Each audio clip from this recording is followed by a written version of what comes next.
জামায়াতে ইসলামী সহ ১১ দলের আগামী ৫ সেপ্টেম্বরের লং মার্চে সহযোগিতার আশ্বাস দিয়েছেন আইজিপি।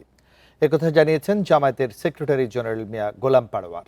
সোমবার সন্ধ্যায় পুলিশ সদর দপ্তরে আইজিপির সঙ্গে ১১ দলের নেতাদের সাক্ষাতের পর তিনি একথা জানান। মিয়া গোলাম পারওয়ার বলেন, লং মার্চ নিরাপদ ও শান্তিপূর্ণ করতেই এই আলোচনা। ঢাকা থেকে ৪টি রুটে লং মার্চ হবে। আইজিপি সহযোগিতার আশ্বাস দেয়, পাশাপাশি স্থানীয় প্রশাসনের সঙ্গে সমন্বয় করে কাজ করার পরামর্শ দিয়েছেন।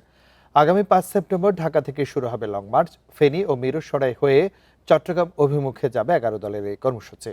এছাড়া ১৯ সেপ্টেম্বর রংপুর, ১০ অক্টোবর খুলনা এবং ২৪ অক্টোবর সিলেট অভিমুখে ৩টি লং মার্চ হবে। এতে জুলাই সনদ ও গণভোটের গণরায় বাস্তবায়ন, দ্রব্যমূল্যের ঊর্ধ্বগতির বিষয়ই প্রাধান্য পাবে। লং মার্চ নিয়ে কোনো শঙ্কা নেই বলেও জানান জামায়াতের সেক্রেটারি জেনারেল।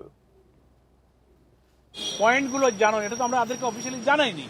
ঘোষণা আমরা করেছি, কিন্তু কোথায় যাব, কখন যাব, কোথায় সমাবেশ, কি কোঅপারেশন প্রয়োজন, এই ডিটেলস এভরিথিং তাদের না জানলে তো তারা আমাদের হেল্প করতে পারবে না।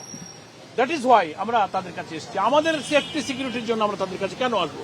তারা আমাদের কি নিরাপত্তা দেবে? আর এটার আমরা কোনো প্রয়োজন মনে করি না। আমাদের জনগণের সাথে আমরা আছি, জনগণই আমাদের সঙ্গী।